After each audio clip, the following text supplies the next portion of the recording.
In this video, we're going to do the Check Your Understanding from 3.2C. Ninth grade students at the Webb schools go on a backpacking trip each fall. Students are divided into hiking groups of size 8 by selecting names from a hat. Before leaving, students and their backpacks are weighed. The data here are from one hiking group. So you have body weight as the explanatory and backpack weight as the response.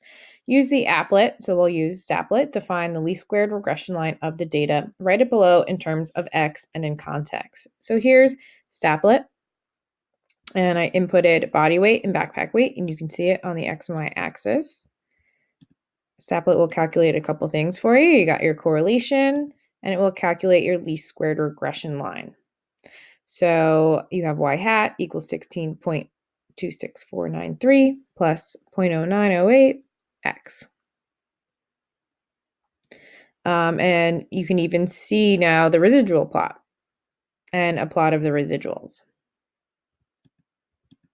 So your estimated backpack weight, your estimated Y, is equal to 16.265 in B pounds plus 0.091 X. Use the applet to find and interpret S. So that is given to us right here. The standard deviation of the residuals, 2.27. Your interpretation would be the actual backpack weight is typically about 2.27 pounds. Make sure you put that context of those Y values away from the weight predicted by the least squared regression line. So don't get confused. Both of these units are pounds. This is talking about backpack weight. Find and interpret the value of R squared.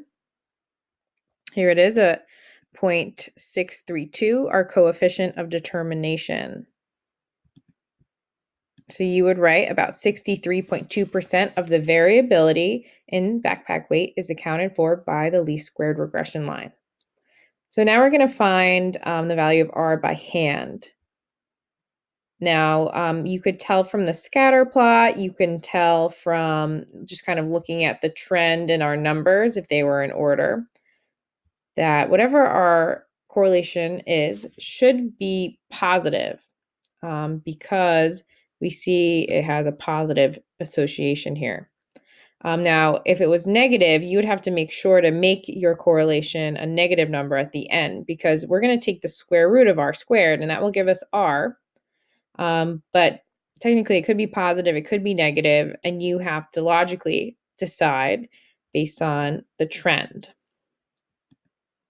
And it's positive because we have increasing data. As body weight's increasing, backpack weight seems to be increasing. And you can look at the slope as well. This is a positive slope. So your correlation coefficient should be positive.